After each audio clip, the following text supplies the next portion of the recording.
ये बात आप और हम सभी जानते हैं कि एक दूध के अंदर ही मक्खन, खोया, पनीर, दही, सब कुछ, घी, सब कुछ छुपा होता है। लेकिन सिर्फ दूध को यदि उठा के रख दिया जाए और उसमें से यदि इंतजार किया जाए कि कुछ और बन जाए, शायद घी, शायद मक्खन, शायद खोया, पॉसिबल है, शायद दही, रखा रखा जम सकता है। यदि जम भी जाएगा तो वो खाने लायक नहीं होगा, क्वालिटी खराब हो जाएगी उसकी और वो ठीक प्रकार से बन भी नहीं सकेगा। इसी प्रकार से हमको दूध में कुछ ना कुछ प्रक्रिया करनी पड़ती है। यदि हमें दूध में दही जमाना है तो एक बूंद खट्टा डालना है, कुछ और अच्छी चीज पनीर निकालना है तो थोड़ा सा उसमें क्वांटिटी बढ़ानी पड़ेगी, तब उस दूध में से कुछ और अच्छा निकल के बाहर आता है, जो डेफिनेटली हमारी सेहत के लिए अच्छा है। उसको हम खाते हैं, टेस्ट मिलता है, हेल्थ मिलती है, सारी चीजें हमको उससे मिलती हैं।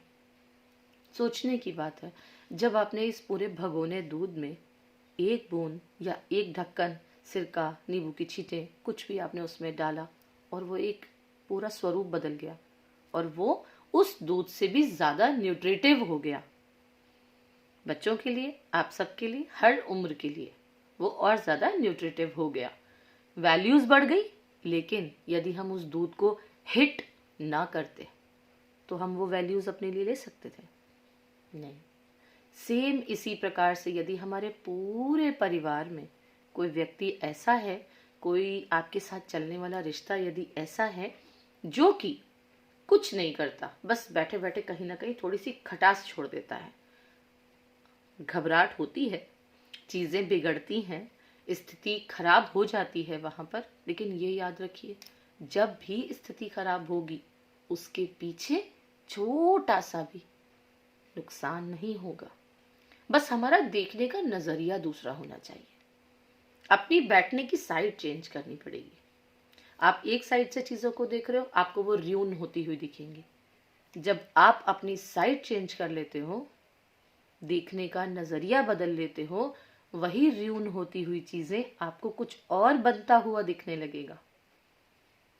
ऐसा होगा? समझ रहे हैं आप? बिल्कुल होगा।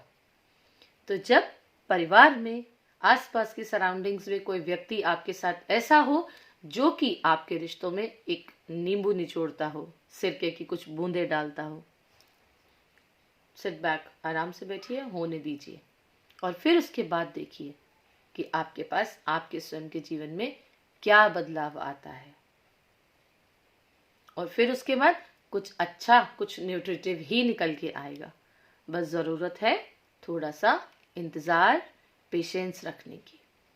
उस बदलाव को थोड़ा सा समय के बाद आप जाके एंजॉय कर सकेंगे।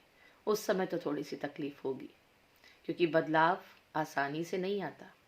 बदलाव लाने के लिए चीजों को छोड़ना पड़ता है, कंफर्ट जोन को त्यागना पड़ता है, उसके बाद कुछ नया बन के बाहर आता है और डेफिनेटली वो पहले से ज्यादा अच्छा होगा, टेस्टी होगा, हेल्दी होगा। Hopefully you understand. नमः शिवाय।